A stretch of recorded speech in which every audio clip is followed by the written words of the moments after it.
Hi, good evening. Am I audible, Ashlesh? Yes, sir.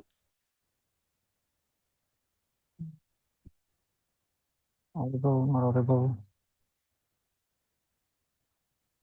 Yeah, I can hear this. You should be able to hear.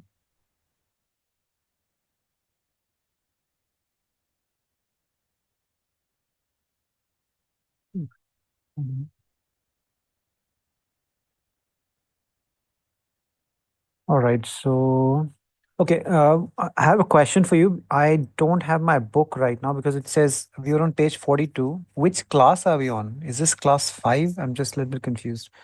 So just help me out.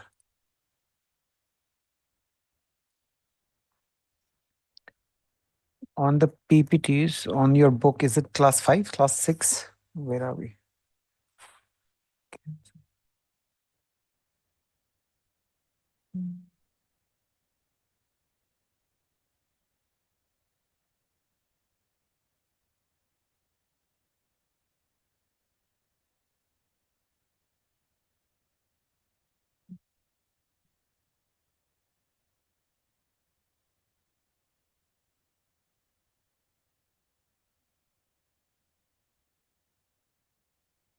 Yeah, 42. I have the list. I can see it. I don't have my book, so because right now it's just like it doesn't tell me it's how to be done for class 5.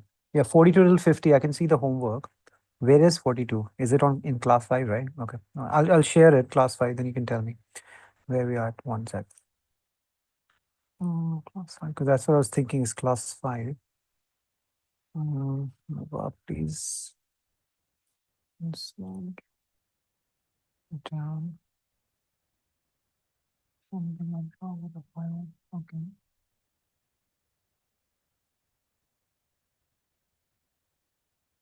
Okay, this is section 5.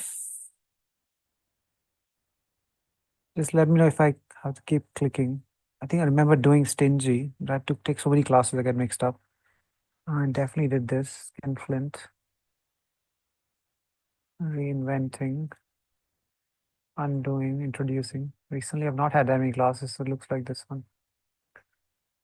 This was the last question. Stingy one was the last question. Okay, got it. Okay, great. That's what I was thinking. I think we had enough time to do this, right? Okay. Then we're starting on reinventing, startling the original.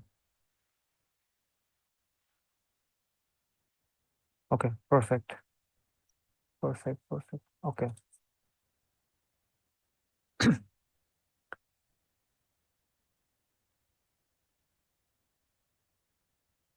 Okay, take a minute if you just people are still settling in. Then we'll kick off from here.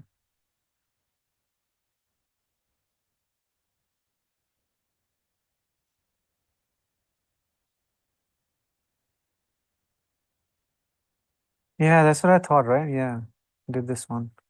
Overpraising. Yeah, we Yeah, did this is this the one one. I remember talking about. Sad with just Yeah, indictment, and we are yeah. talking about this. Yeah,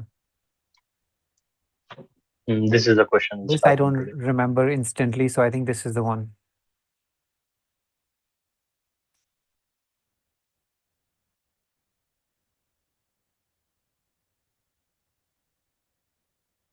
Yeah, Nick, this is a regular class. I think you have a demo as well. I think there might be a different link.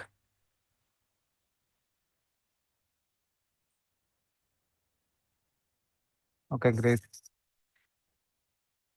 This is not a demo class, it's a regular class. You'll have to check the link, ask for the right link.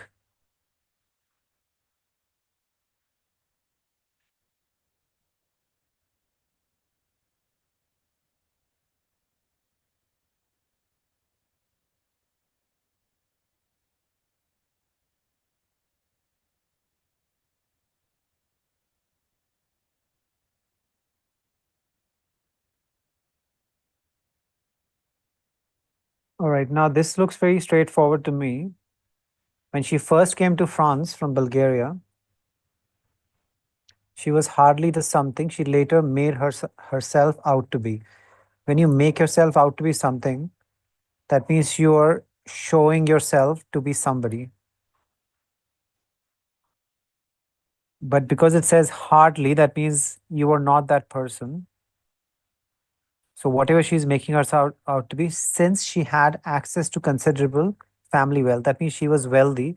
And if she was hardly that person, what she was making out to be, since because she had all this wealth, that means she was pretending to be not wealthy. The opposite should be true.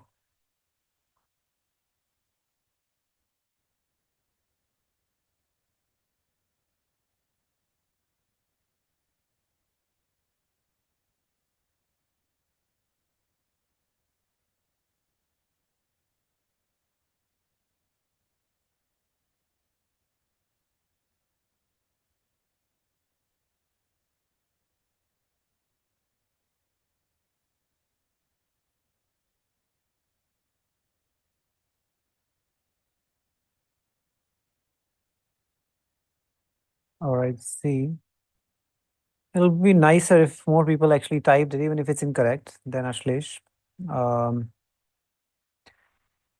at least because you type it all the time, it keeps me sane because otherwise it feels like I'm talking to myself.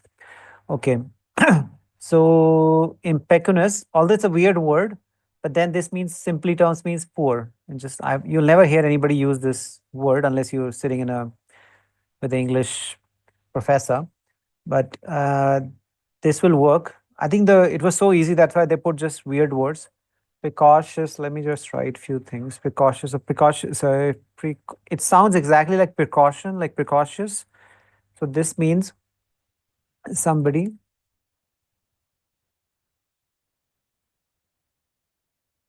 with talent, but who is very young.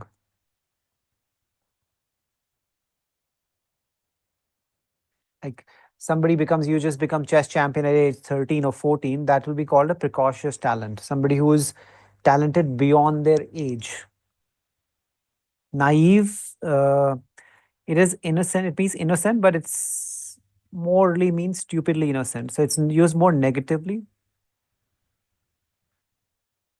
So innocent, if somebody calls you naive, that means they're calling you innocent, but they calling you stupidly innocent. Like don't be so naive. She's taking advantage of you.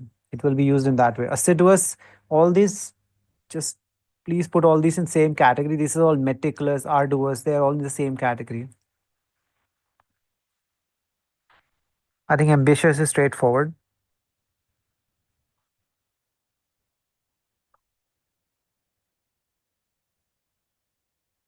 All right, moving on. Do write it. I'll leave it on for a minute if anybody wants to write it. Whenever it says X, it means the opposite, not Twitter. Don't want to move this here.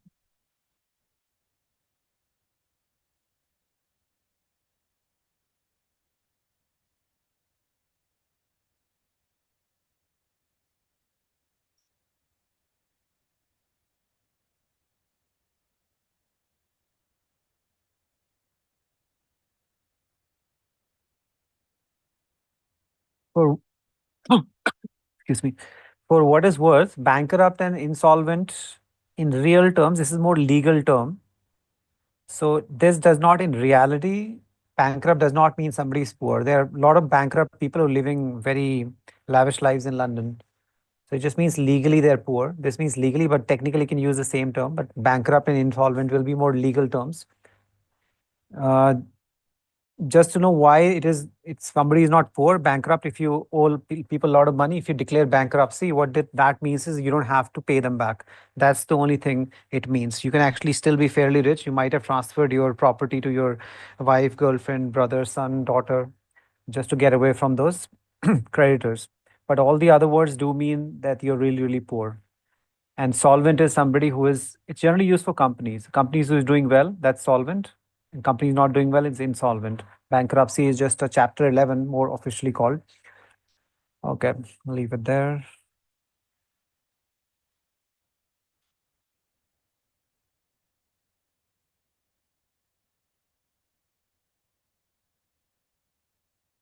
While not, so this keyword, I think the question will be fairly straightforward, but this will confuse people just time wise. While not the argument in favor of proposal for new highway construction, the governor, nevertheless, nonetheless, Decide to veto.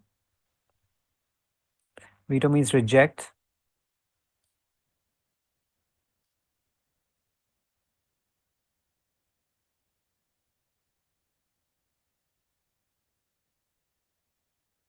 Use a terrible attempt.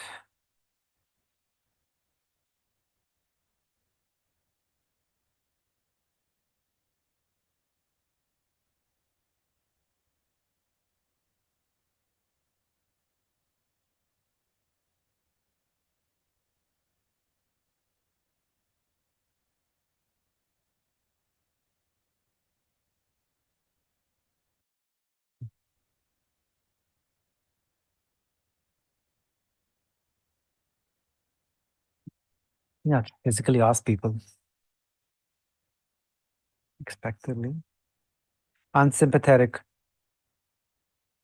Okay, fair enough. How many people are here? Nick is still here. Okay, you want to stay? That's fine. Oh, no, I'm not even sure all of my students there. Samina, you're from my physical class, are you? Yeah, right. I'm here All for right. You revision. can type it yes or no. Okay, now got one more. Rita, thank you. Happy. So what is happening? This not is actually confusing people a little bit, but I'm happy that people answered. Um, while not in the like, see, look at it this way. While I do not dislike you, thank you. While I do not dislike you, I do not want to accept. Or why I do not dislike your project, but I cannot approve it. That can happen because of a lot of reasons, maybe feasibility, maybe monetary reasons. So he's saying while not disliking the argument, let's say if I say normally, while not disliking the arguments in favor of the proposal for new highway construction, the governor nevertheless decided to reject the proposal. That means he's not against the proposal. While not against it, the favors something that that means he's in favor of it. He likes it, but he can't approve it. Maybe it could be financial reason, could be feasibility reason, could be other practical reasons that this person doesn't want to go through with it. So here the word we're looking for, while not negative about it. So something negative we were looking for. So this is positive, positive, positive. Actually, all are positive. So that leaves us technically, as long as we have gotten this thread first, it would have been straightforward after that because literally everything is positive. Only this one is unsympathetic. Now, if I plug this in, it says while not unsympathetic, that means he understands, he has empathy for it. While not, that means he is sympathetic for it. So if not was not there, then we go with sympathetic. While being sympathetic, so you say not, so I go unsympathetic. Arguments in favor of the proposal for new highway construction. Nevertheless, veto it. Maybe it could be financial reasons. So he understands and he likes it, but he can't approve it. That's the main point. So echo will work. Sanguine, I think we had before. In case we have not had it, it means optimistic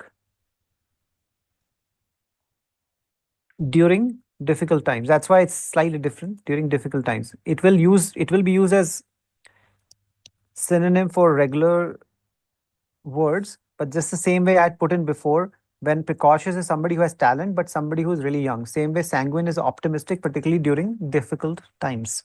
I think all the other ones are fairly straightforward. So anybody can answer. I'll ask a question, although most likely it's going to be Ashlesh. But either way, any difference between empathy and sympathy?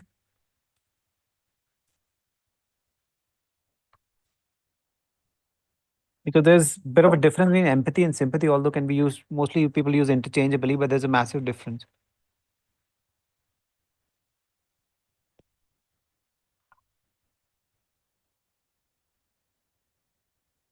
I'll wait.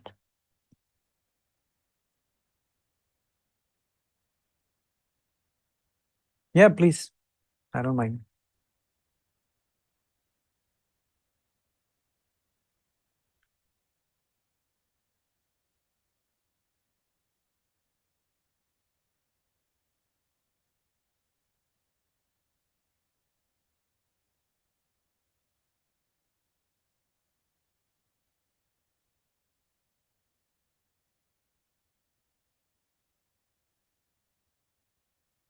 Empathy, sympathy.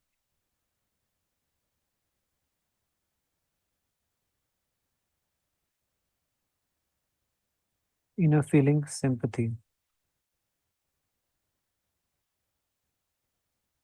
Yeah, I think a bit more spot on. Thank you, Akash, as well. Inner feeling, sympathy. Okay. Yeah, sympathy is it's more as they call surface level. You see somebody who has lost somebody and in their family or they've had a something tragic event, and you say, "I'm sorry to hear that." That will be called sympathy. And empathy will be not be surface level, will be much deeper. If let's say somebody has had a dog for all their life and their dog passes away, you talk about even empathy, sympathy will be, "I'm sorry to hear that," but empathy will be you sit down, you say, like, I've also had a dog, Bruno, who passed away a couple of years, and I can relate to what you're going through. So you're going beyond the surface level of saying sorry. You're going beyond that. That will be empathy. I think Ashlesh pretty much defined it succinctly. Sympathy is feeling pity. Yeah, that is. It will say empathy is you keep yourself in someone's place and get into someone's shoes. That's also perfect. Thank you. Makes a lot of sense. Why I press on certain points without this is nothing to particularly do with GRE, but again these are the words that we'll be using a lot in future, so we should know these minor differences. Trust me, even the people who speak English as first language, they also keep using interchangeably. They don't really know much. All right. Nevertheless was the keyword, obviously. Veto does not mean disagree. It means reject, dismiss. Disagree is much more a lighter word. Rejecting is veto power is the power to reject or approve something. And if you have a company running and if you have the veto power, that means you have the final say in something. So disagree, by an extension, yes, you can say it, but it is rejection. This is like a much bigger word than disagree.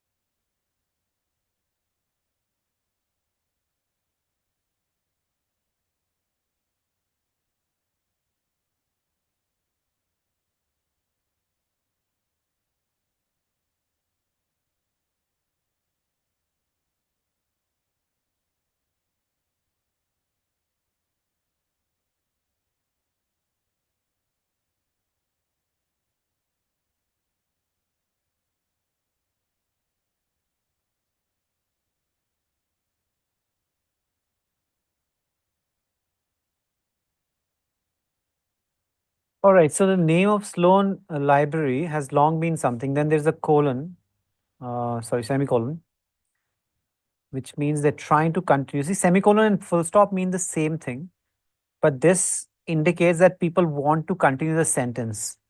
Although it's not grammatically you can be correct, you can't put a comma because comma means to be justified by a clause, but that means they're continuing something. Even that means the next part is also some way connected with the previous part. Even long time city resident, assume it's a run of the mill.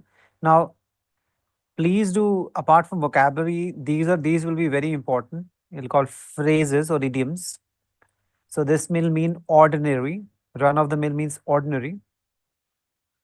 Never suspecting what the art treasures it contains. That means they don't even suspect it's any good. They think it's terrible.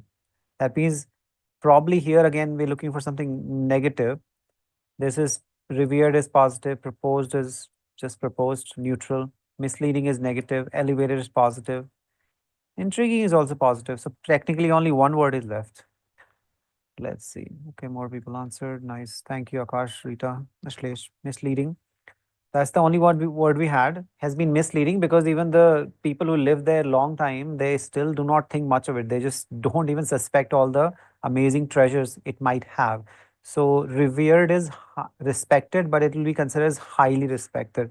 So there always be slight differences in words. That is revered. It's pronounced as revered. It sounds like revered. Revered. Revere somebody is show a lot of respect for someone.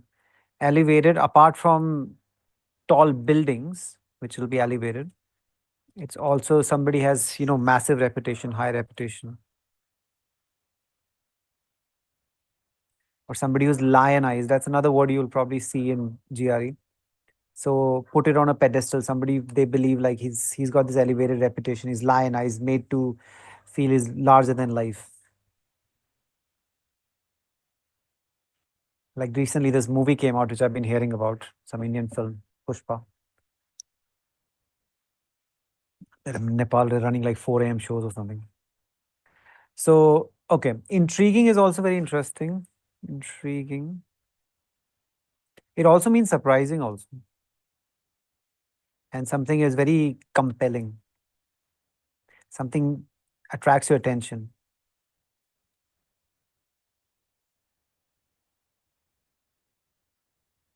You're proposing something. I think rest are fine. All right. Run of the mill means ordinary, very ordinary. There are some idioms, if I remember correctly, in the book on page 27, but I think we should go a bit beyond that to try to check out more idioms.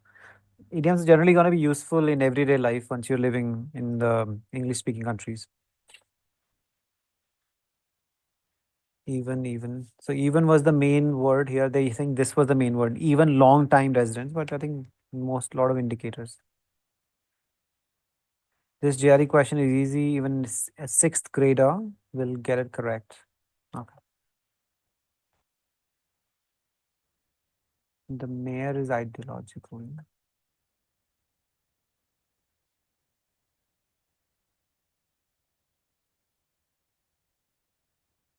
Colon, that means we should be going the same direction, not changing the trajectory. Is not indicative of something. If you're saying not, that means not indicative of something negative. First of all, at least that is there. 6 options, 2 choices. We have to choose negative because not is there because she's always positive, consistent. Negative. This is positive. Negative, negative, positive, negative. Then you have to look for pair also in those 4.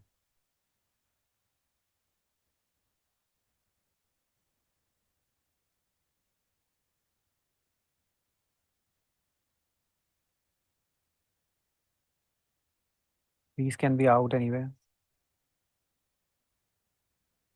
BDAER pair, yeah.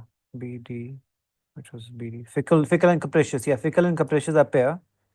And then callous and insensitivity, yeah, definitely a pair as well.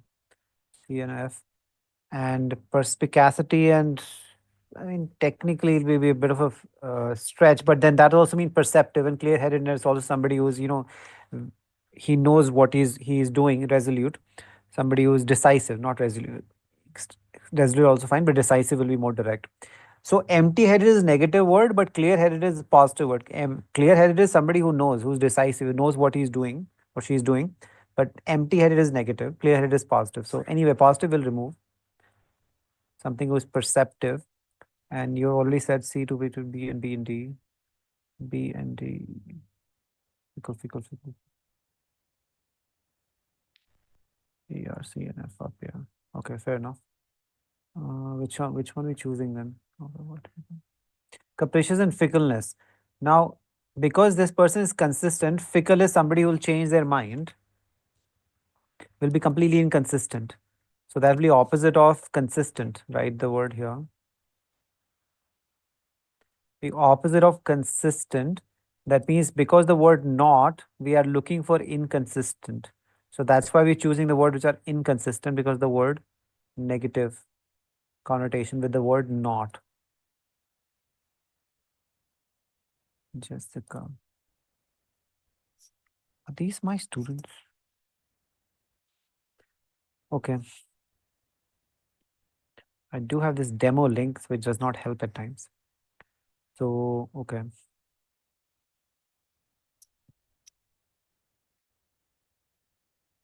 Capricious and fickle, these are the words which will, capricious is the word which is in every lecture, like literally every lecture.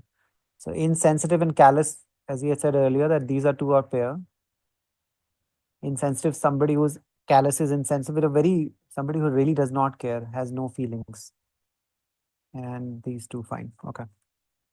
So yeah, B and which one did we clear? Check. Yeah, B and D will be correct.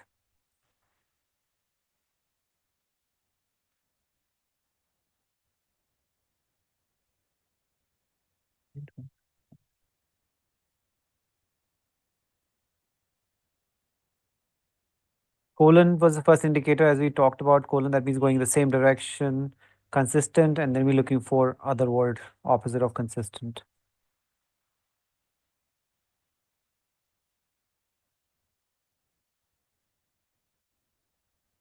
That good. Okay, positive.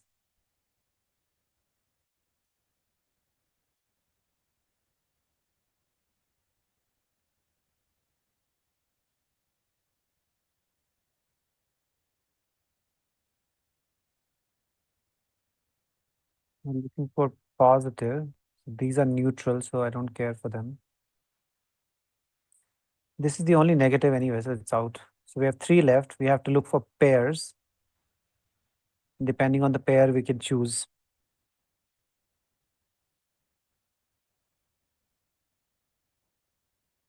More answers if possible.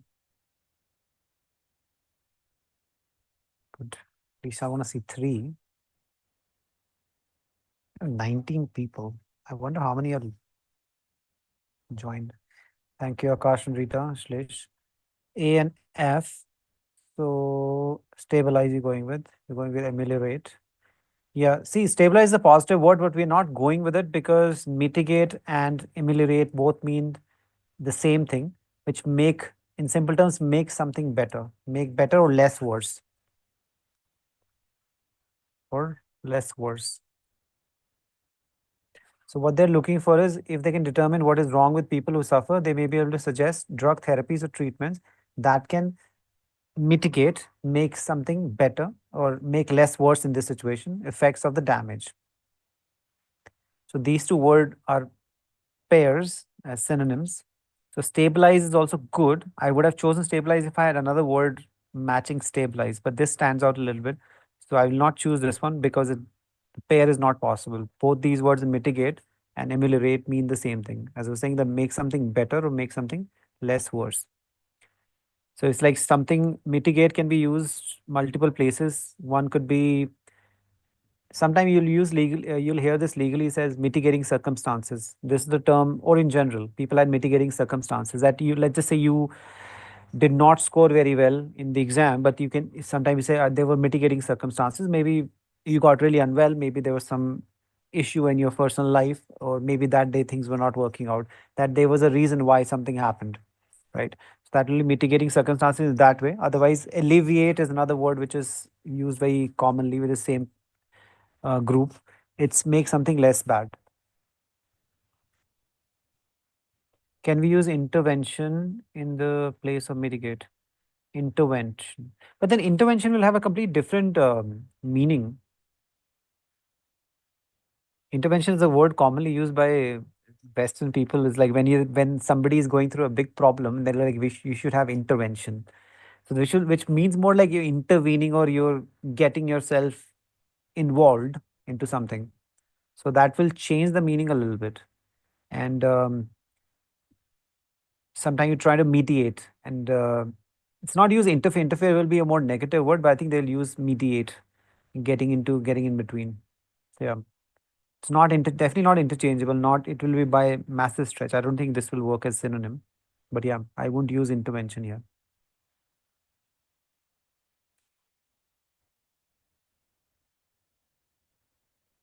All right, good questions are good. Exacerbate, make worse, make something worse. So this makes something better. Exacerbate, make something worse. All right. Treatments. Calm down, make something less worse. Yeah, these are the words.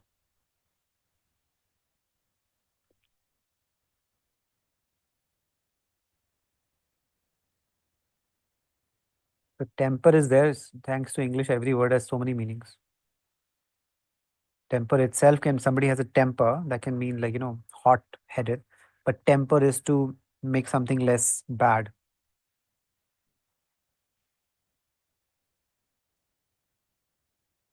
Also use the word climate. For example, climate in Kathmandu or Nepal will be considered, or let's just say at least Kathmandu, because climate, the weather changes.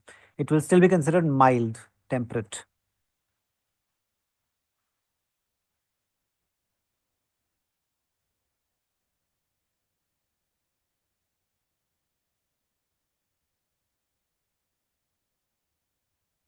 Moderate.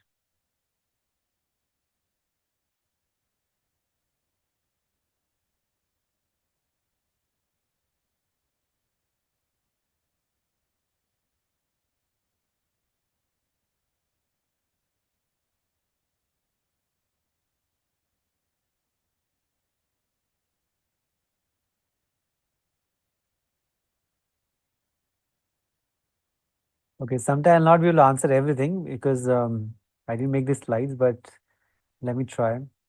See, I think they're just trying to be funny. It's not working out very well. What they're saying, because the word aswaj. So these are techniques. Are there's a word that people. Oh, is what am I clicking the wrong one?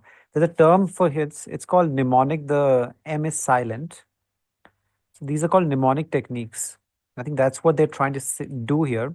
But obviously, they're not being very funny. So something you can relate with things. So mnemonic is something which makes it a bit more relatable, because the word aswaj is so weird. Um, for them, so that they're saying, like, if you say sausage assuage, that might make people remember it, and that's why they made this image of this sausage who was trying to assuage him by giving him a massage. So they're trying to be I think that they've been reasonable. So this is what they're trying to do. So they're using this mnemonic technique that somehow it will remember. When you're trying to think of assuage, you'll think about this sausage, and it was trying to assuage you, calm you down a little bit, um, by giving you a massage. So that's what they're trying to do, for your memory. But I think it does work. Now that I've been teaching this thing, I actually think of this sausage when I've been teaching at times. Although I knew the word assuage, but it's a very odd word. I've never, again, another word that you don't really see anybody ever using. Even I was saying mitigating circumstances, sometimes we'll use this word extenuating circumstances also. This means the same thing in that way. Mollify, pacify, agree. Pacify is something which you use a lot more. Allay, again, more formal word. This is obviously they're making word, they're putting oil or gas, petrol on fire. So making, this is exacerbating in words. All right, carrying on. It means does not have any concrete meaning. Which does not have concrete meaning?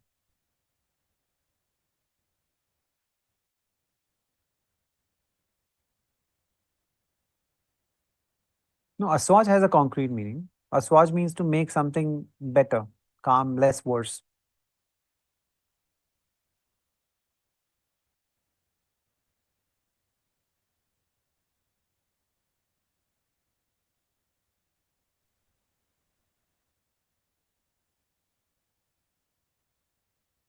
All right, back to our favorite.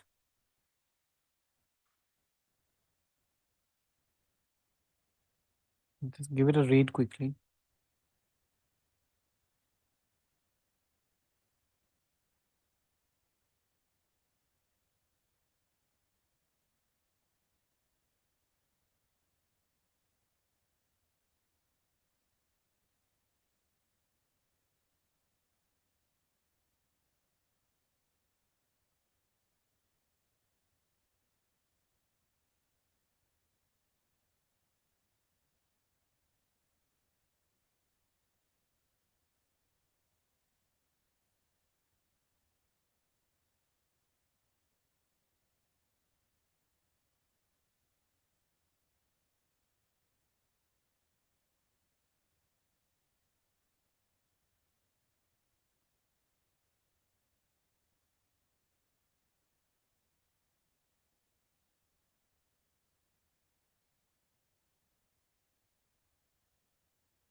Okay. So I'll give it a quick read. Was Felix Mendelssohn, and he lived fairly, died very young, 37, 38 years old. Now, a great composer. So straight away ask the question, was he or was he not? On the face, the question seems absurd. Now they'll tell us why is it absurd. One of the most gifted prodigy. The same way I was talking about precocious prodigy is also somebody who he is just extremely talented at a very young age. So that's also prodigy. Same another word for precocious in the history of music. As I say, produced the first masterpiece at 16, at age 16. From then on, he was recognized as an artist of preternatural ability. That means a lot more than anybody else. It's like unusual level of ability. Not only as a composer, not only, but also will be meaning that it will be doubling down on something. Okay. So as a pianist and a conductor. So conductor is like the people who manages, the one who stands with the stick and moves around. I mean, that's one drawback of online class. So not a conductor who's running a bus or something. The medicines enduring is something long lasting. Popularity has been odds, sometimes quite sharply with his critical standing. So the trouble is that the question is arises because he is popular, but is he really critically acclaimed? Because somebody can be very popular but might not be, critics might not think much of this person. So can be an example, let's say in movies. So earlier this year, I think that movie came out, Deadpool, which has Ryan Reynolds. So Ryan Reynolds is extremely popular and very marketable, but I don't think anytime he's getting Oscar for his Deadpool movies. So that's the difference, can be when somebody can be popular but critically might not be that much approved. Despite general acknowledgement of his genius, there has been a noticeable reluctance to rank him with, say, Schumann or Brahms. That means they believe that he's popular, they believe that he has a lot of talent, but they don't want to. They're reluctant to rank him next to Schumann and Brahms. So if they are comparing with somebody, that means they must be feeling. Critics might believe that these people are amazing. These people are critically acclaimed. As Hagen put it, another critic, critic is not somebody who criticizes, critic is somebody who analyzes, like a book critic, movie critic, art critic. Mendelssohn, as a composer, was a minor master, working on small scale of emotion and texture. That's a big diss on this person. That means saying that, well, he was good, but he was working on a very small scale of emotion and texture. That his range, what they're considering his range was very low. So somebody who's an actor, they might say, okay, he worked well in this role, but that's his range. He won't be able to perform in any other character. So select a sentence in the passage whose function is to indicate the range. Again, for it is already selected. That doesn't help our cause. So it's showcasing about the range, how talented this person was. And this highlighted part does showcase his range, not only as a composer, but also as a pianist and a conductor.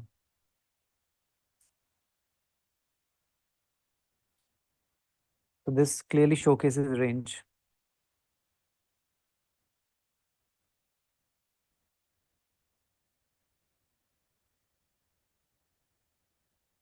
And conductor is who is managing the whole choir, who is singing. All right.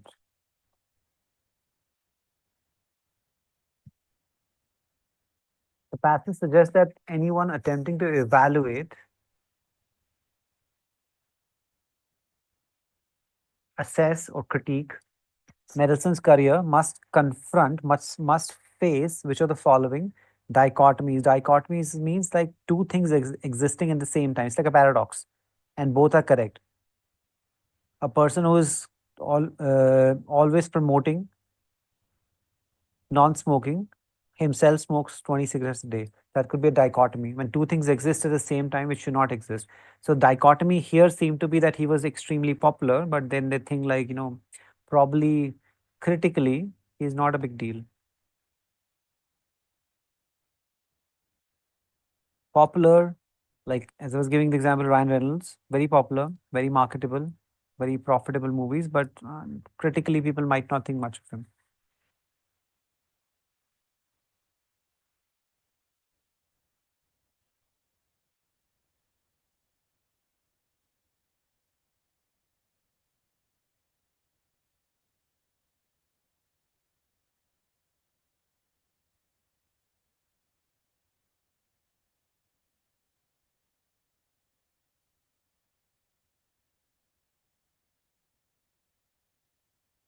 Thank you, Akash.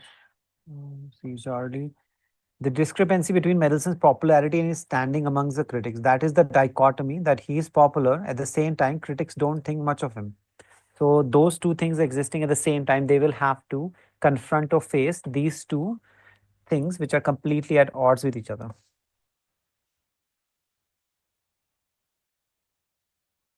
This one has 4 questions. This is very likely the kind of passage that you're going to get. It's a very short passage to be fair, because it is to be extremely long. That's why we are skipping the very long passages, which we still have, because we are, I mean, I don't mind doing it, but again, if you're struggling with these ones, there's no point doing the very big ones, which will just be demoralizing. So, but this is the pattern. This is around 150 odd words. This is something which you're likely to get. I think this is even shorter than 150 words. 1, 5, 6, yeah, give or take 150. So the oh this one, right? Okay. It can be inferred that reluctance mentioned in the passage before, they were not supposed to highlight the answer. They've highlighted the answer. Now they're supposed to highlight something they're not highlighted. Just making these slides. Where is reluctance gone? Can't even see it. The third last line. Here, Yeah. sorry. Reluctance to rank him. That means they don't believe. They're like, "Ah, I don't know. We should rank him with these people." Um, Mention the passage ascribe to. Who is doing this? You ascribe to something. Who is it? Who are we talking about here? That means who are the people? Is it Hagen? Just Hagen is doing it, or it's generally the critics?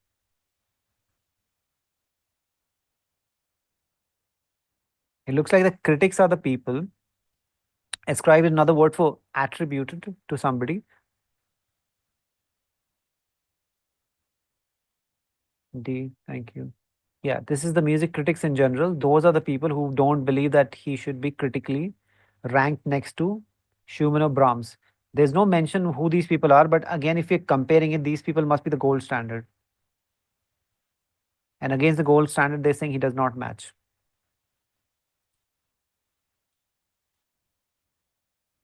The author mentions Schumann and Brahms primarily in order to.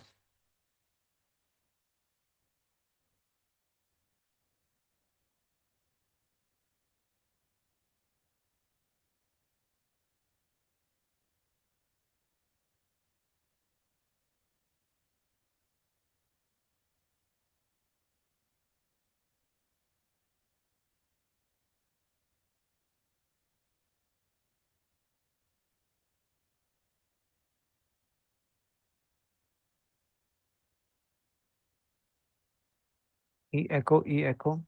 Establish a standard of comparison. The key word is here, which sometimes people might not understand it. Standard of comparison. That is, you're only comparing. That's why I said if it's gold standard, for example, if you're trying to be something, you want to put a standard of comparison. If you're trying to do GRE, you're saying, okay, listen, my standard of comparison is 333. That's one of my friend got that number. That's my standard. That is what I'm going to compare with. I'm not going to compare with my other friend who got 297. Great friend, but I want to have a higher standard for the test. So they're comparing. That means this is a standard of comparison against these people. They believe, the critics must believe, these are the gold standard. These two are gold standard. Mendelssohn as a composer. Rest everything doesn't work. This word means environment. This is a fancy word for environment. Not environment like the trees and all, but what is the environment you're growing up in, good or bad. So E echo would work.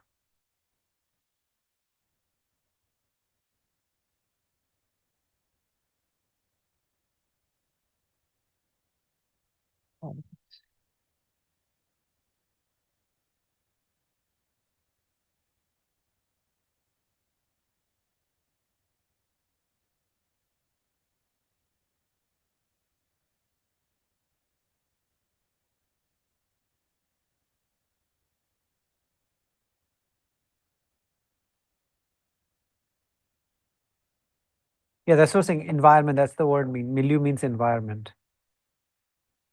That was for environment, milieu.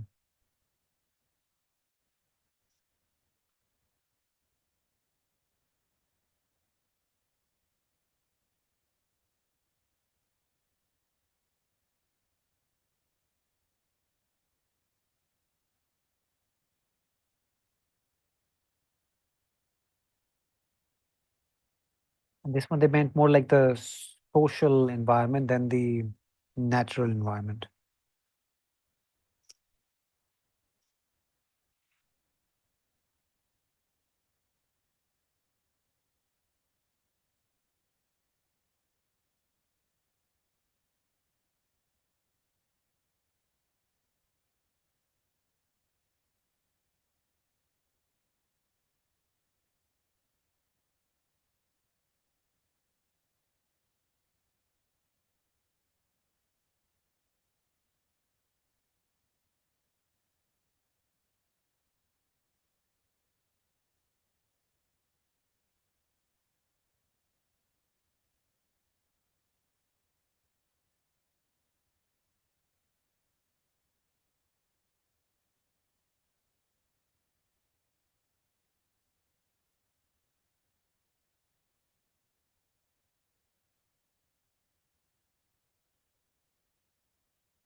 Okay, let me read it once.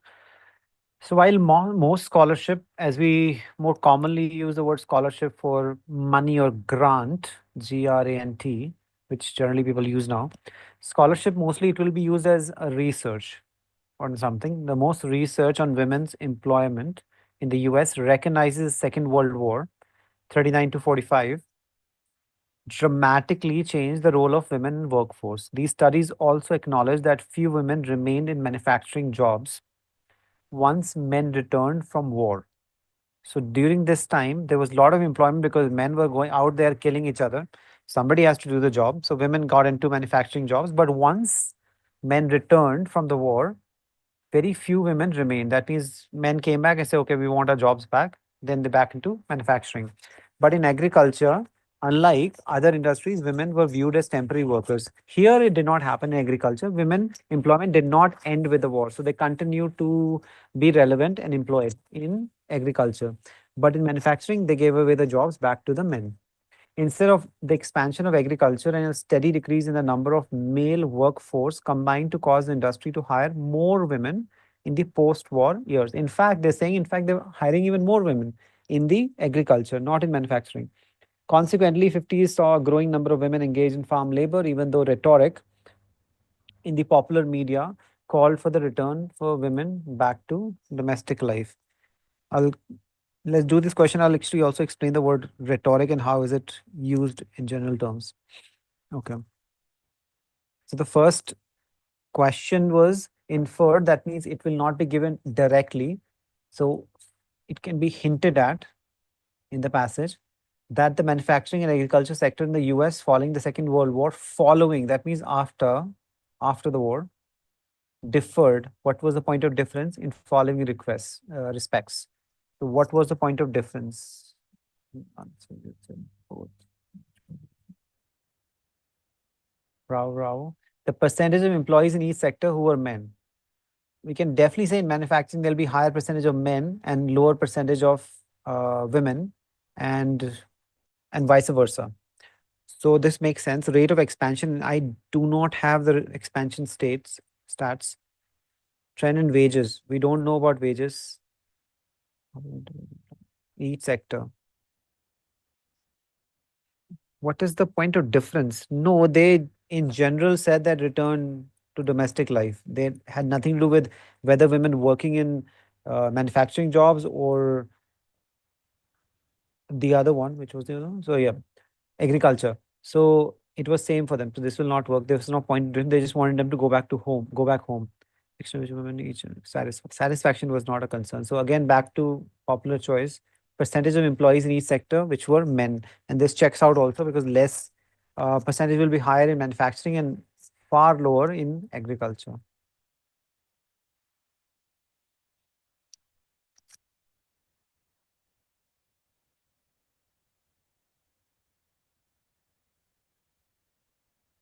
Which of the following statements about women's employment in the US during and after the Second World War is most clearly supported by the passage? Remember, the last one was inference, that means not directly given, but this one is should be directly given.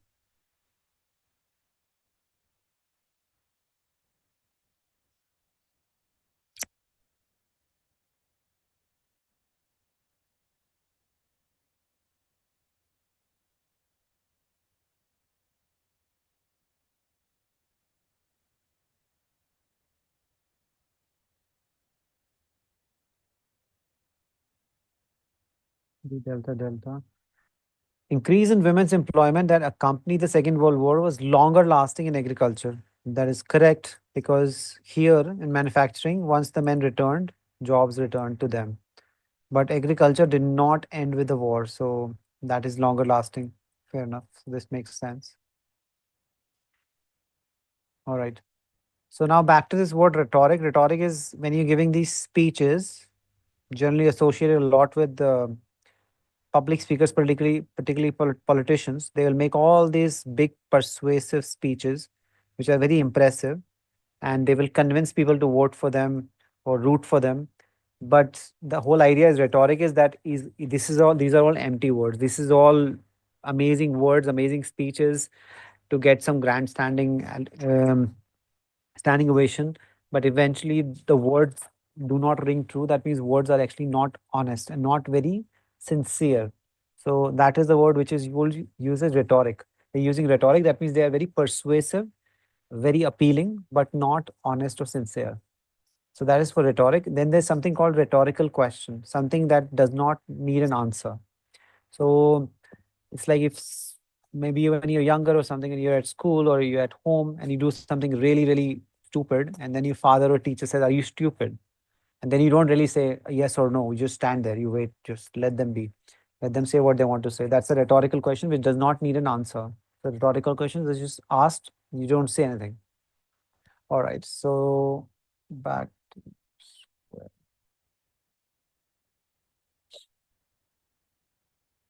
More RC.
All right, going through this, it says despite hypotheses ranging from armed conflict to climate change. That means they could be saying these are the guesswork or hypotheses that they have ranging from armed conflict, that means a war, massive conflict, to climate change. The abandonment of more than 600 Pueblo cliff dwellings, where dwellings is where people live in Mesa Verde, by AD 1300 still puzzles archaeologists. So they are not sure why these people abandoned their home in 1300 AD. So the guesswork is there was a war, conflict, or climate change. Researchers analyze refuse. Refuse is the garbage or leftover from the community, whatever they find now. From community found remains of maize, a pueblo crop. That means this is a major crop. In 44% of samples from years when community flourished. So when they found the samples when the community was doing well, the maize was abundant, 44%. That means literally half. But only 10% of samples from the years, the time of depopulation. When it was people leaving, there was hardly any maize available, 1/10, while the remains of wild plants increased significantly. So, some indicator that when they're doing well, a lot of maize, their main crop, but when the maize is only 10%, they are moving away. That means the food, there's some problem with the crop. That means when they have food, then they're staying. When there's no food, again, they have no choice but to get out of there. And remains of wild plants significantly increased, which means that they're consuming wild plants. You and I, we don't end up consuming wild plants, right? Unless we have nothing to eat. That means something was going wrong with maize. Bones found in samples showed that the consumption of domesticated turkeys, which were fed maize, decreased from 55 to 14%. So consumption of domesticated turkey, which were fed, so domesticated, they were eating almost 55% down to 14%. And clearly there was way less turkeys. Turkey is just another animal if you're not familiar with, it's like chicken only. So for the example's sake. So turkeys a lot more popular during Thanksgiving in US. So that means less turkey because less maize. You can't feed turkey anything. That means turkey is also dying. Then it's all down to 14%. While there was a marked significant increase in wild animal bones. Remember, before agriculture, human beings were hunter and gatherers.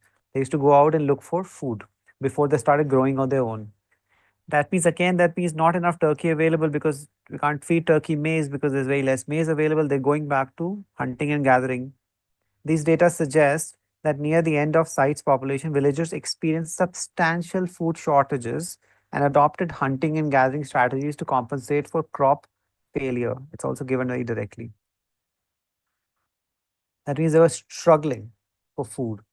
According to the passage, which of the following is likely true regarding consumption of wild plants, which was right here.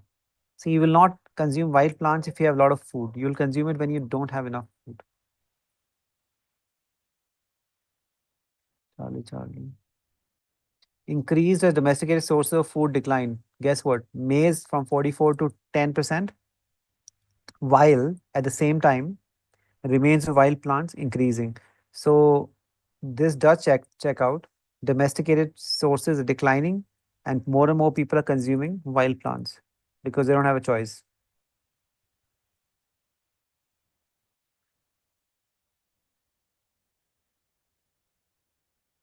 This will make sense.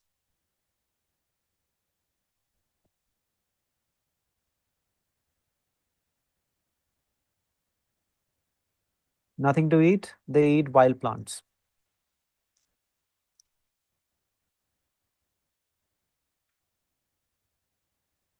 Research described in the passage most clearly. Now, this one is clearly supporting, so no inference.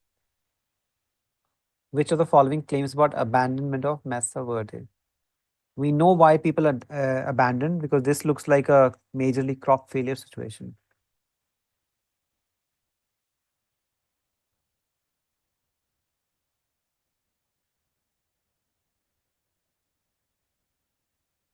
Alpha, Kash, Ashlesh. Thank you. It is likely resulted from factors affecting crop viability. Viability is no longer viable because it was creating a huge failure situation, no longer viable or plausible or practical.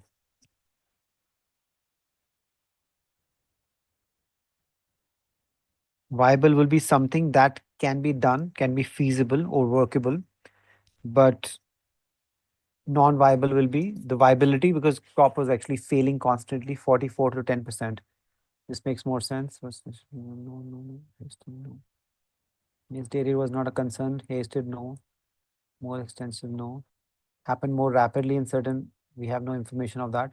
So this is the only one which is supported directly by saying it likely resulted from factors affecting crop viability. The key word is crop viability. Because it was less viable, it led to crop failure. That's what led to abandonment.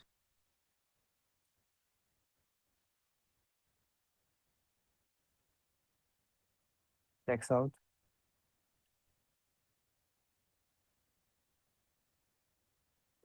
This is, oh, they have more.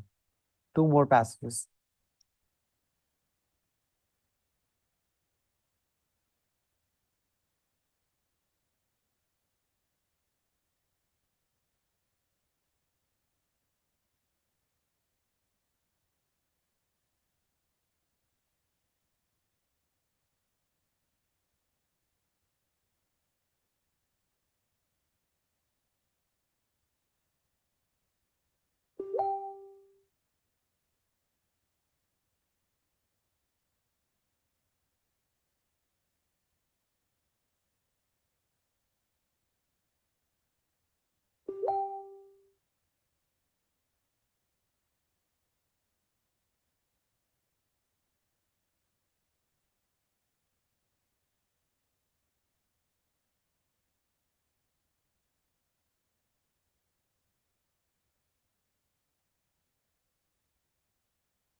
Okay.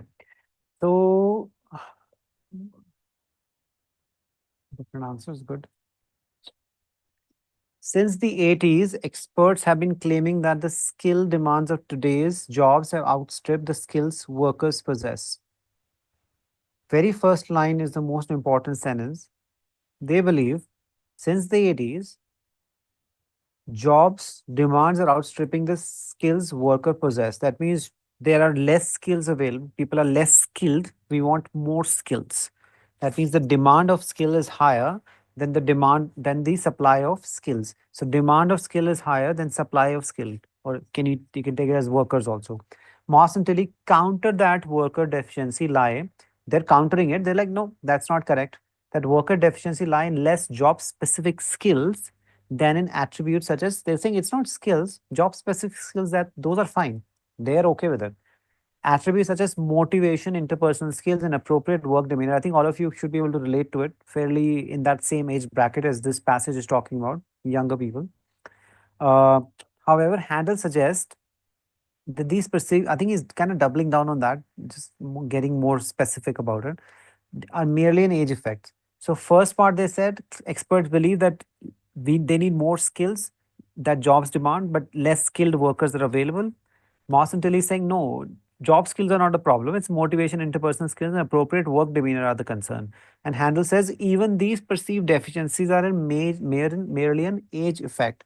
That means as you grow older, you no longer face this motivation, interpersonal skills, and work behavior problem. Early adulthood characterized by weak attachment to their job. When you just started it, you don't really care so much. As they mature, workers grow out of casual attitudes and adjust to workplace norms of jobs that they are more interested in retaining.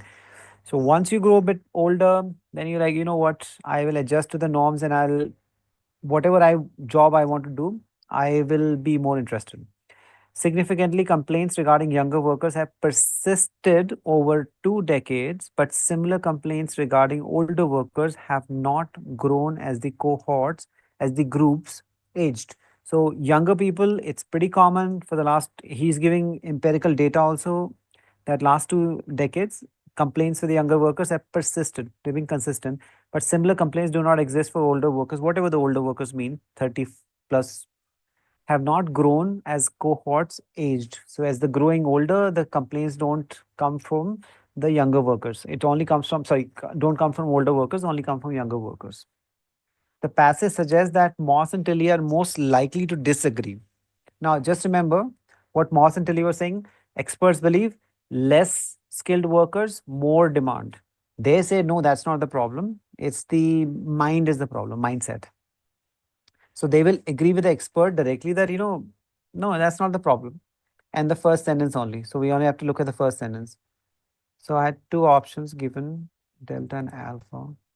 Whether skills demanded by jobs in the labor market have changed since 80s, because they're not even saying anything about skills. They're saying no, they're saying something else.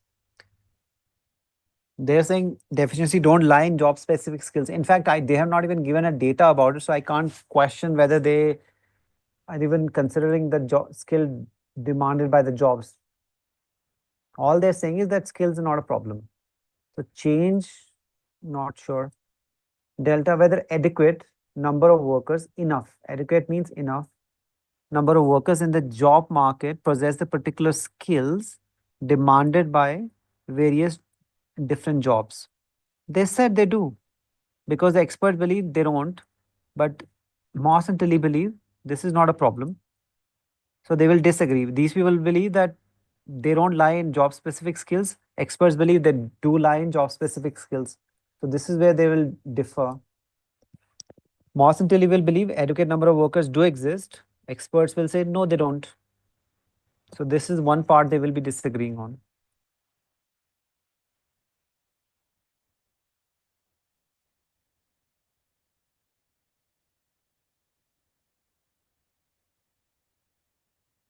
Fair. Okay. The last sentence serves primarily to. I think before whatever Handel was saying, this is also substantiating it.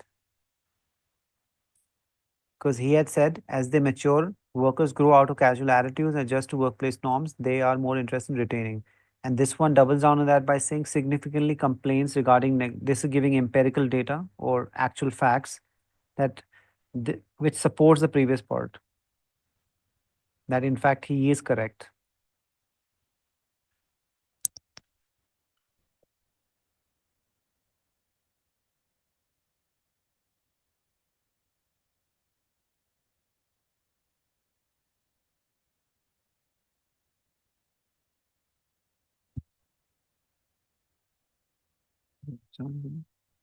Cite, present, cite means presenting something, evidence supporting Handel's his own. Where's Handel gone? Yeah. Argument about workers. So this is evidence that last 2 decades, this is empirical evidence, facts. It's supporting his cause. That's true. I would also agree with it. Yep. So this definitely works. Read it if you still have question.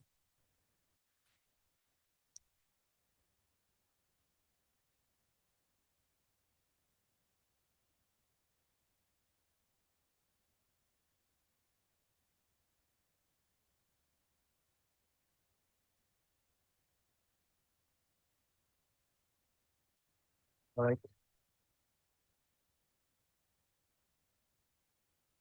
One more. I think this will be probably the last one from the passage.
The two options.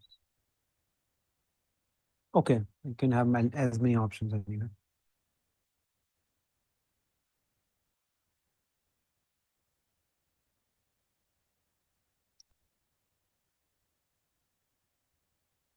All three. Hmm. Let's give it a read. Marine organisms, phytophoto, they absorb CO2 dissolved in seawater. Okay.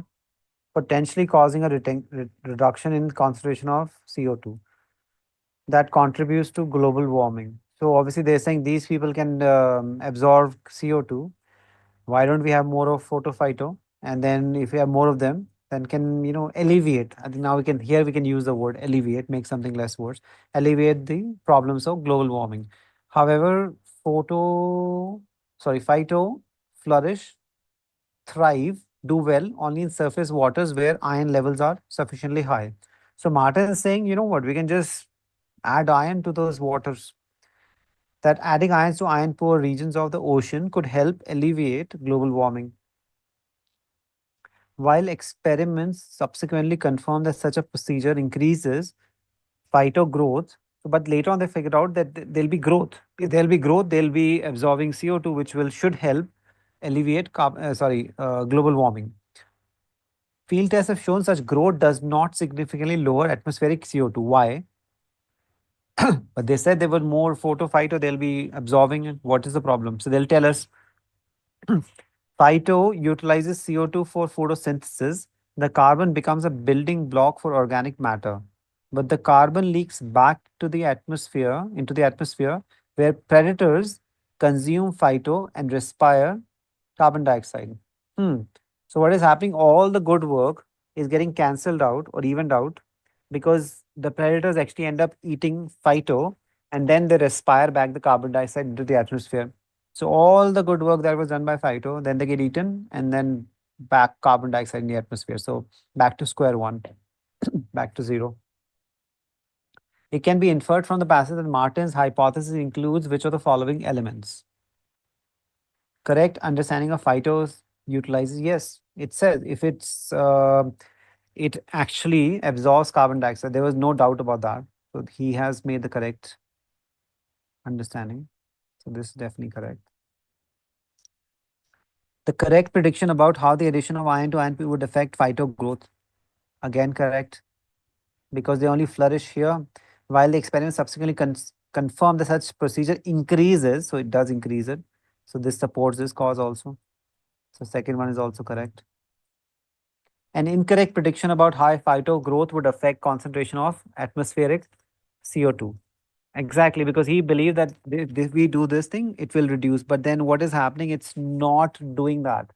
It does not significantly lower the CO2. So the whole experiment is a bit of a dampener. So that means this is also correct, technically.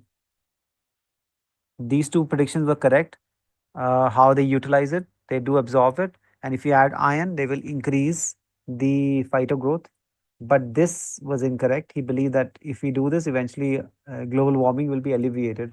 But it looks like it's not doing that because they're eaten by the predators and the carbon dioxide is back into the atmosphere. So all three.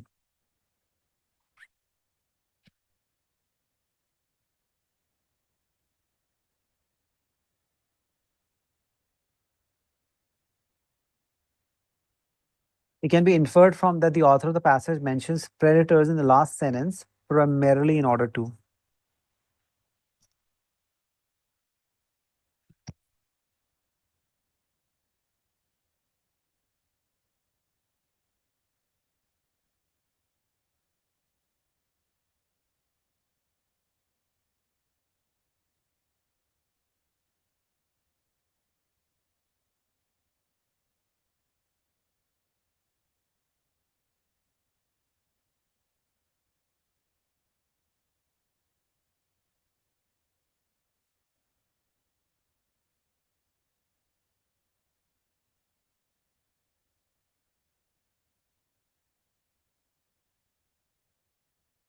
Alpha.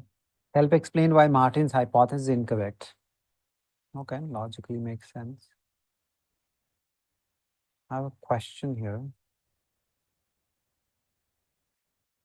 So if we are not choosing E echo, can any of you two or anybody else who's not answering explain why not this one? So this makes sense because it's saying his Martin's hypothesis are proven incorrect because his hypothesis was it will reduce the CO2 levels. This one, but it's not happening because this problem that happens. They're respiring carbon dioxide back into this thing. What is the problem with this one? Point out a factor that was not anticipated by the scientists who conducted the field test mentioned in the passage.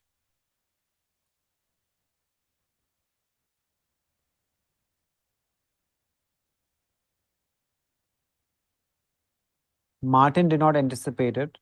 Correct. That's why the first one is correct. But this is saying, did the scientists anticipate or not anticipate?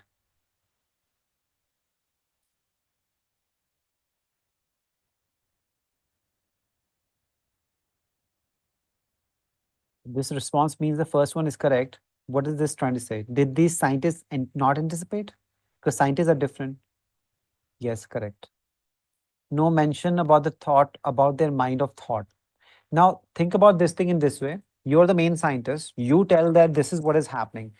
Then other people are practically just workers. They just sent out there. They're like, okay, this is your hypothesis. You're the Einstein. You told us. There is no mention what do they believe. So it's not, yeah. Why I like your answer here is because it's either way is incorrect because we don't know what are they anticipating. They're just gone, sent there in the field to test it. Their mindset is not given at all. They are just doing the job. They don't know which it will work or not work. They just been told that you go and check it out. And anything, the only person who's anticipating or not anticipating is Martin because it's his hypothesis. The scientists who've gone to the field, they don't have any hypothesis. They're just doing the job. So experiments subsequently confirmed that such procedure increased diseases, but field tests have shown that such growth does not significantly lower. So the people who are doing field tests, their mindset is not given. No mention about them yet. I mean, which is practically, which is like most of the people in the world, right? They're not told anything. They're just like, you do this thing and figure out whatever happens. Is the one person calling the shots. Martin calling the shots. The only person whose mindset is given is Martin. These people, these scientists, is not given at all. So by default, this answer is incorrect because we cannot say they're anticipating or not anticipating. We have no information. What are they anticipating? They're just going out there and just doing their job. So yeah, this one is incorrect. I just wanted to ask this question. That's why deliberately. All right, fair enough. I think the RC might be done for Dave. CR, I'm concerned about CR because unless people really work on CR, it will be massive thorn in the scoring, particularly anything apart from strengthening and weakening. Particularly the evaluate. Evaluate also manageable, but assumption and boldface are not manageable unless you really, really practice. I think I've definitely shared the resources. This one is about determining evaluate. So this one is evaluate. I think this one is not difficult. This one is straightforward. What am I doing?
Scientists propose placing these stations on the floor of Pacific Ocean to warn threatened coastal communities on the northwest coast of US caused by earthquake. Since forewarned communities could take steps to evacuate, many of the injuries and death that would otherwise occur could be avoided. So main thing they're saying could be avoided. What could be avoided? Injuries and death.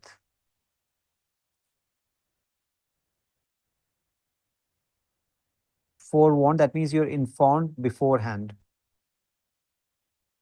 Would implement this proposal. So once this proposal is implemented, these injuries and deaths will be avoided.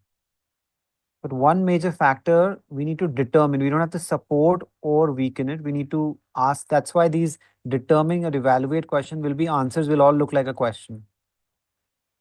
They'll all look like a question. And the answer to this question in yes or no will tell us whether the plan will work or the plan will not work. One answer will mean the plan will work. One answer, yes or no, can mean that it might not work. Yes can mean it might work. It will tell us either way. We just have to evaluate whether the plan will work or not work. I think the keyword here is both of you chosen enough time. So if right now there's going to be an earthquake and we're sitting here and they tell us 3 seconds later there'll be an earthquake. Well, thank you for informing. And I have no time. What am I supposed to do in 3 seconds? We'll just continue the class anyway. So, but if you give me even 3 minutes, I can at least get out of the house, go to a place which is a bit more safer, not next to a tall building or something. If there's enough time, if the answer is yes, then yes, these injuries will be avoided and deaths will be avoided. But if the answer is no, not enough time, then it does not matter even if you inform me, those injuries and all these things will not be avoided. So depending on if there's enough time or not.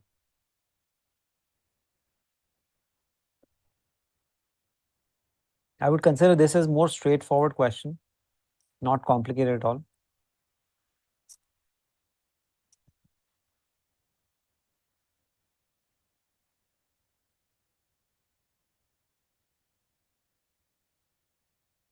Assumptions. It's a major Achilles heel. No matter how much I explain it, people find it difficult, but because that's only because people have not practiced enough. If you practice enough, you'll get the hang of it. So let me give an example of assumption first. You can read it as well, then I'll give you some examples.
All right, so assumption, what does it fundamentally mean is if I say,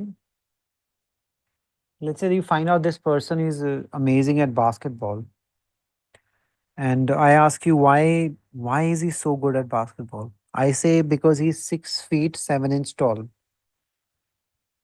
And if the question is asking in that regard, I'll go back again, slow it down.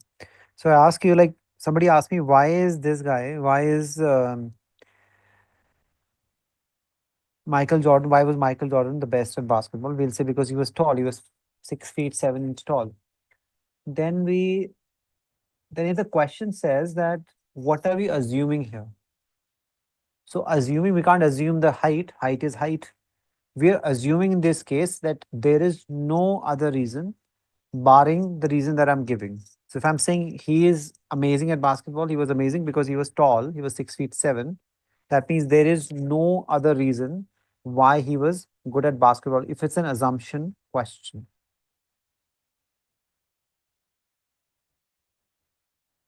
I'm going to give multiple examples so it settles in. But again, unless you do questions, it will still not settle in. This confuses people so much. Uh, if I say that you want to run the marathon in less than 3 hours, you have to buy these Nike Vaporfly shoes.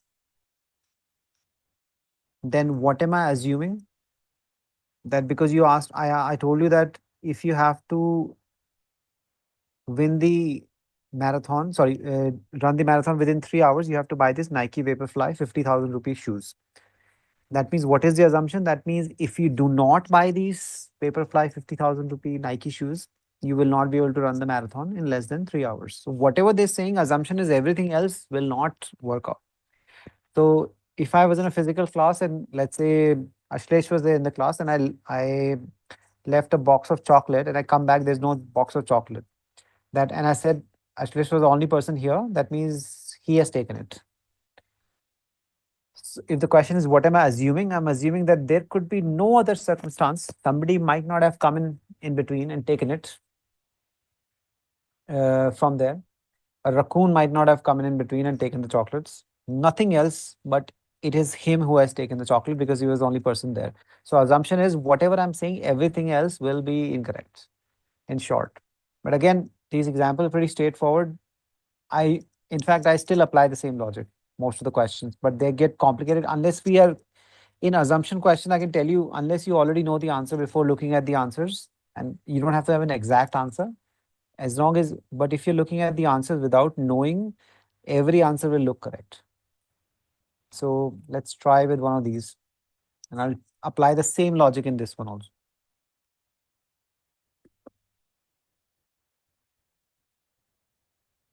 The raccoon example.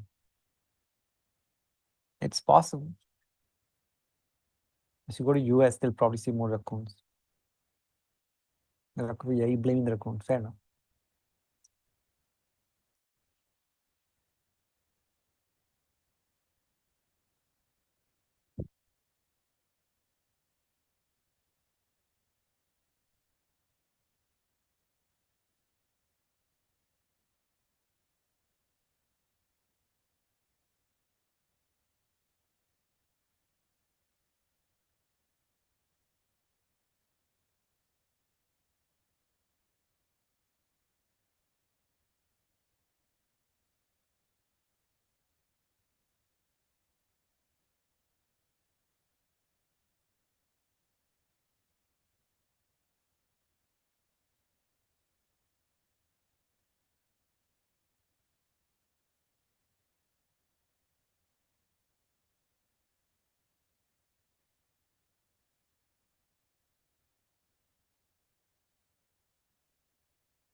Take another 30 seconds.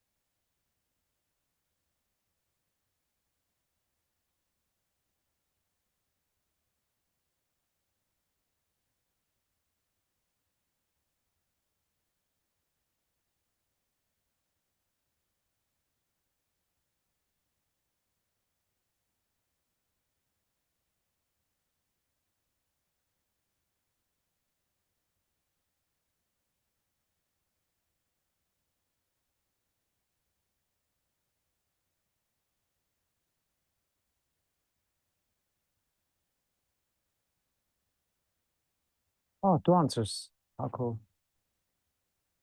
Rita's back. The two. Okay, let's try this critically. And trust me, critical reasoning is interesting. That's why I like teaching GMAT. I shouldn't say that when I'm teaching GMAT, GRE. Uh, the The good thing about GMAT is you don't have to remember anything. That's why I like it. So the painter Peter Brandon never dated his work. That means he was, if you have any of you paint, or you've seen they write their name at the bottom, then they write a date. So this guy never dated his work. Obviously, then he became famous. Now their chronology, like the dating aspect, is now beginning to take shape in critical literature. So they're now figuring out when did he actually paint these. Recent dating of Brandon's self-portrait, that means he painted himself, is surely wrong. So they're claiming it's wrong. And now they will definitely, if they're saying it's wrong, that means they will give us the premise. Premise is the reason why they believe it's wrong. Their reason is Brandon was 63 years old in 1930. Yet the painting, this is a fact, so we can't challenge it. Yet the painting shows him as a young person. Whatever the young person is, maybe he's 23. Let's say he's 23. Dark haired man, obviously, Brandon, clearly not a man of 63. Thank you, Akash. So, clearly not a man of 63. They're saying it's wrong. Why their logic is wrong? Because the person, when he drew it, he was 63, and the painting shows a young man when he's 23. So, going by my logic that I was giving, that Jordan was 6 feet 7. That's why he was great basketball. That means there's no other reason, no skills, no other elements, talent doesn't matter. Running the marathon less than 3 hours.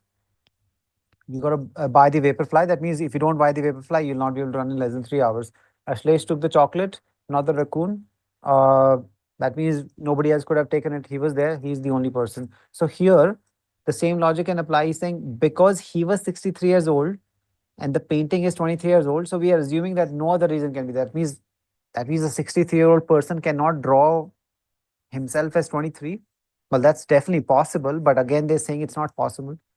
If Rita wants to draw herself as an 8-year-old kid, she can draw it. She doesn't have to be 8-year-old. She can draw herself as 63 also. She doesn't have to be 63. A painter can just paint as anything as he wants.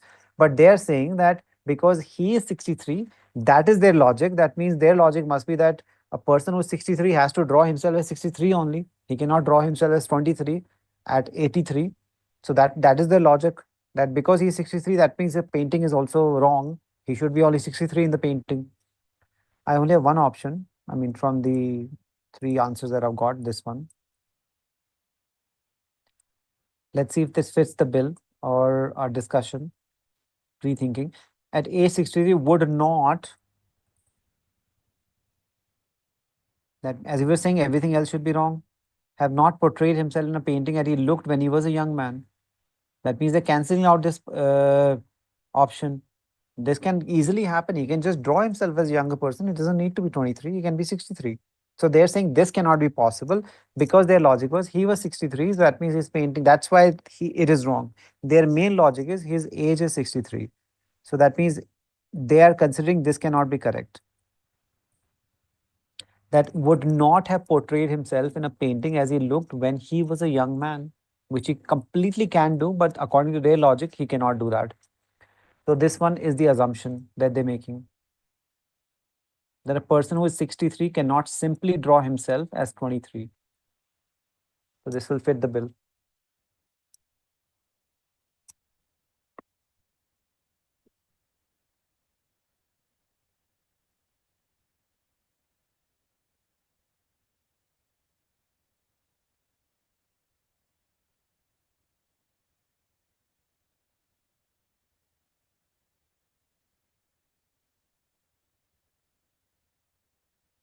All right.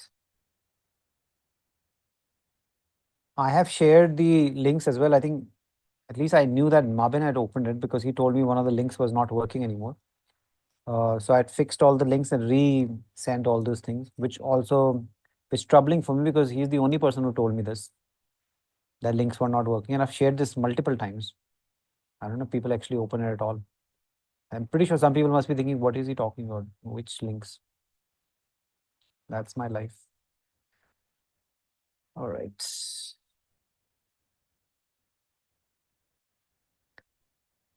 I would say weaken would be easier. At least we know what are we weakening. As long as you know what are we weakening, it becomes straightforward then.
One answer.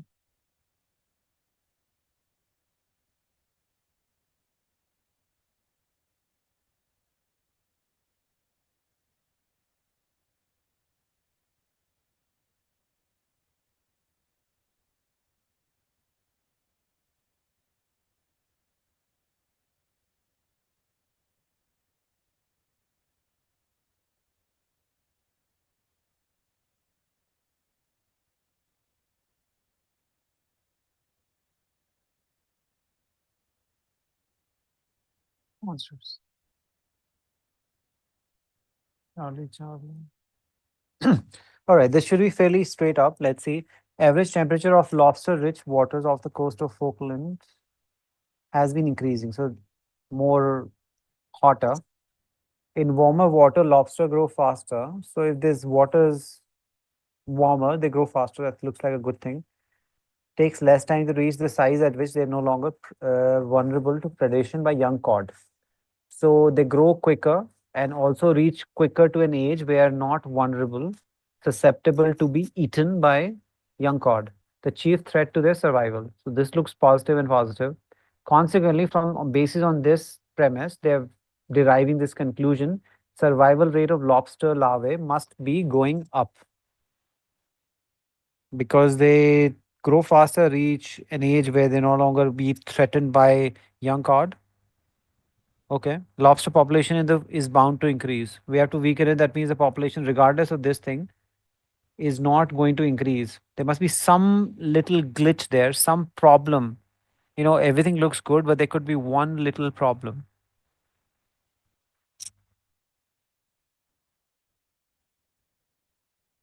Both see. Okay. Because of this speeded up growth, because this is in line, correct? Now get large enough to be legal catch. So I think keyword here becomes legal catch. I'll explain this what this means for everyone who is not sure about this.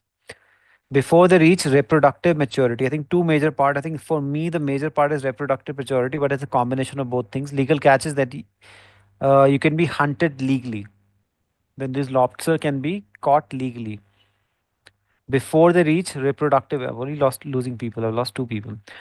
Before they reach reproductive age, maturity. Now the bigger problem is if this thing instead of before it was after. In case this is after, it would not be a problem because they have reproduced and they reach faster, everything is good. They can reproduce, then they die, it's fine. The problem is happening before they're reaching the reproductive age. They're not even able to reproduce and they're getting caught. And it's legally allowed, so nobody's going to stop this from happening.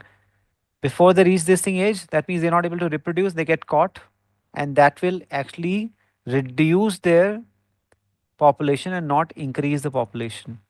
So the population will actually end up decreasing thanks to this thing. So it's all hunky dory and good, but then one major glitch that has happened because of that. So yeah, this definitely supports our cause that population will not increase, but in fact decrease.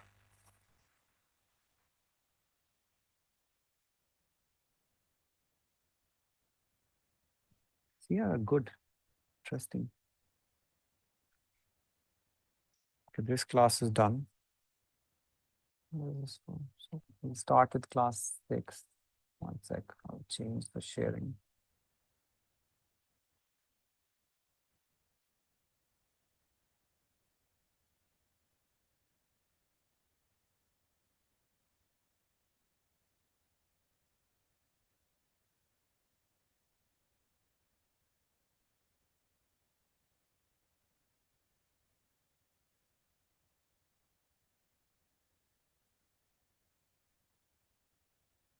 Hmm.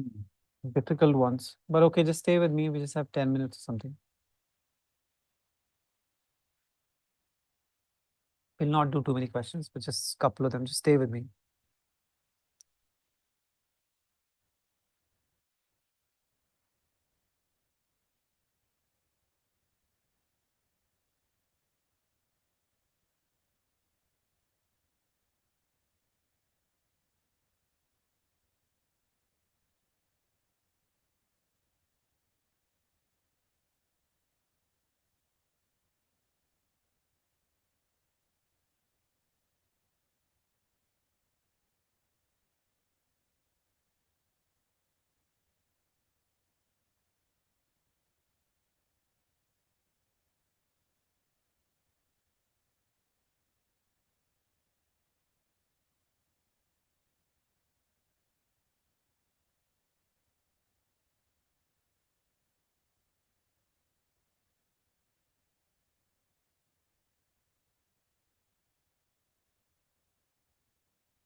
All right, let's try this.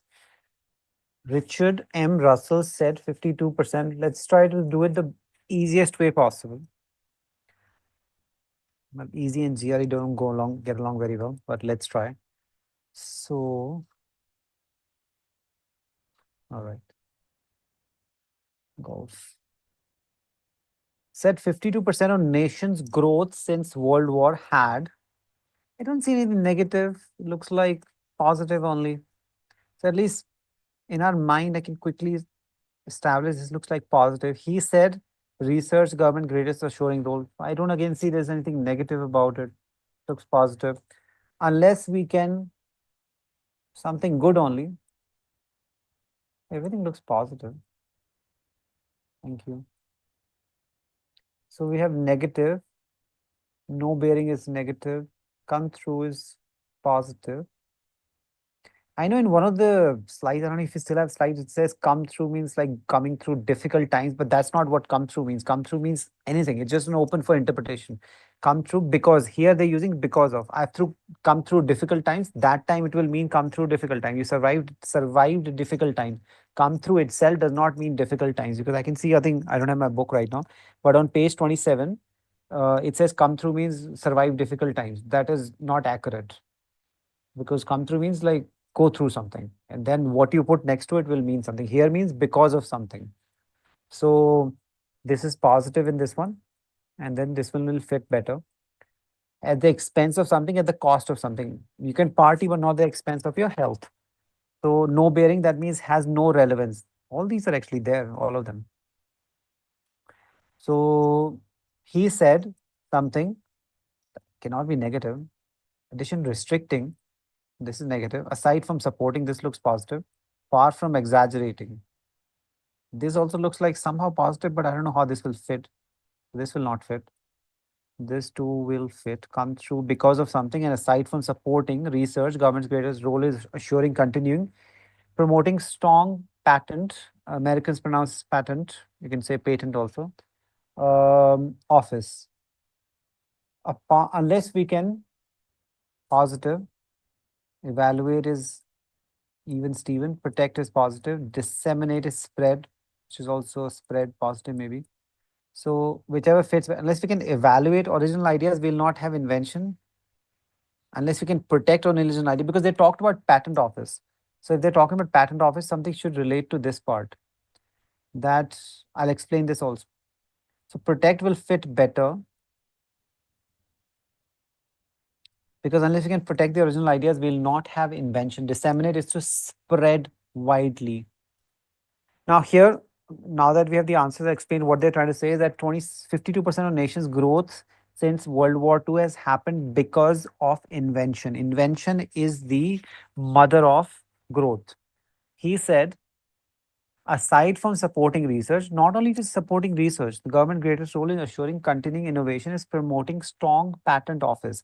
Because what will encourage people is there's a good patent office. That means if you create something, you get the rights for it. That means you get the money for it, you get the credit for it.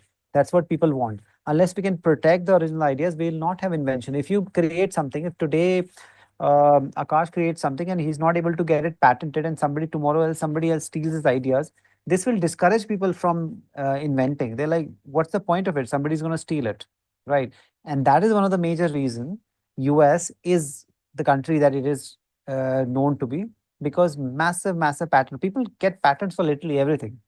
I mean, when I came here, I asked people if there's a patent office. I'm pretty sure there must be a patent office, but as I understand right now, there's a patent office, but it is more just nominal, just a figurehead situation. Like it's there for the sake of being there.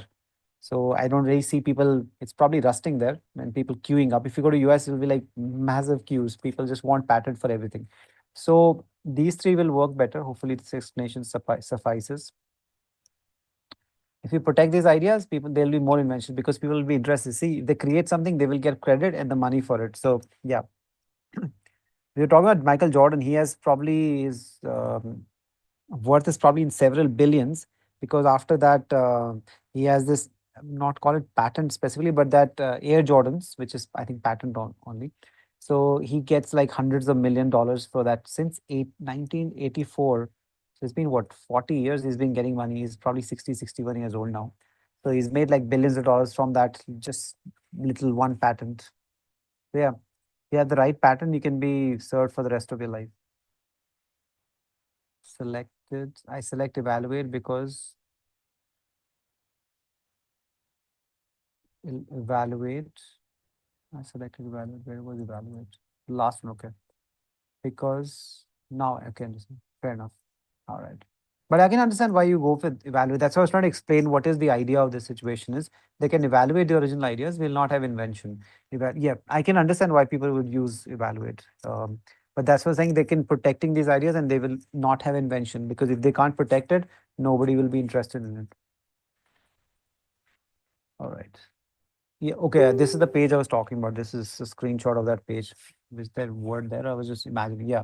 Here, this one is saying come through, survive difficult times. This is not accurate because come through can mean anything. But you say come through difficult times, then it's, yeah, I've come through, I've survived difficult times.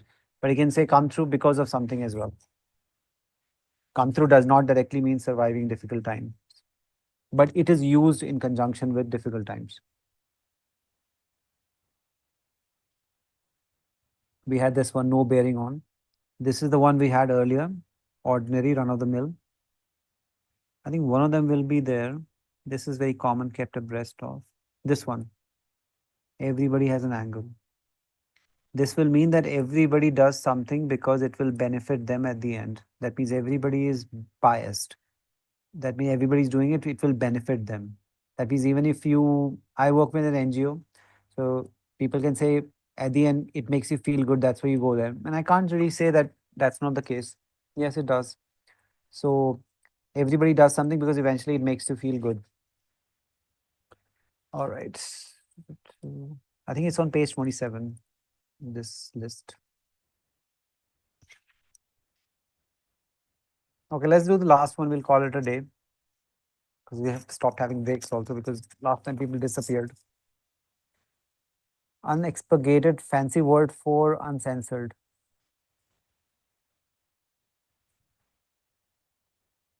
I'm giving the meaning for this one, unexpurgated. Let me write it.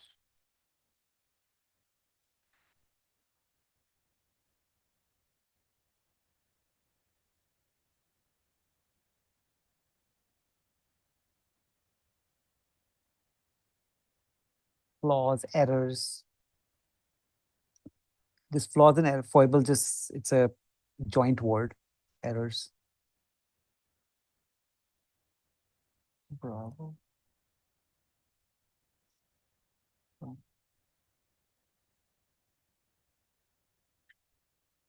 Acerbic means harsh, very rude. Premonitory. This is okay. I'll talk about it once we do this.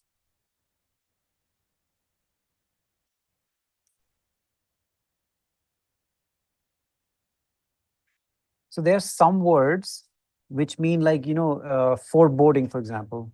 Just trying to imagine these words. Trust me, I have my foreboding or premonition. I think of some words. Yeah, I think I can think of these right now, brains. When you're predicting the future, but these mean foreboding and premonition, these words will mean that something bad is about to happen. That you're feeling something bad is about to happen. So something unpleasant, something bad, right? So, but prescient, for example, when you're prescient, that means you're looking for you imagining or you can predict the future, but this is more positive gut feeling for something omen. Yeah, right. Something bad is about to happen. Like, but the prescience will mean something that good is about to happen. So these are all predicting the future, but depending what is positive or negative, that can change. So I think prescience will have similar words like foresight is another very common word. Like forebode is negative, foresight is somebody can predict the future in a positive way. Oh, sorry, what did I do? Thank you, Akash. How long has it been going on?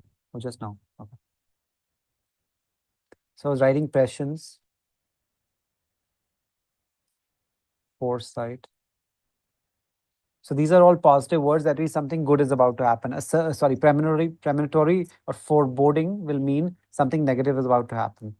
So here, what will fit better? I think people choosing acerbic, coming back to the point of his country, his autobiography is uncensored. They believe if this thing goes out, he's commented freely on the problems, errors of his country, making some observations so harsh that his heir, this is not his heir. I think people would probably more familiar with this word because you had the king until 2005, give or take.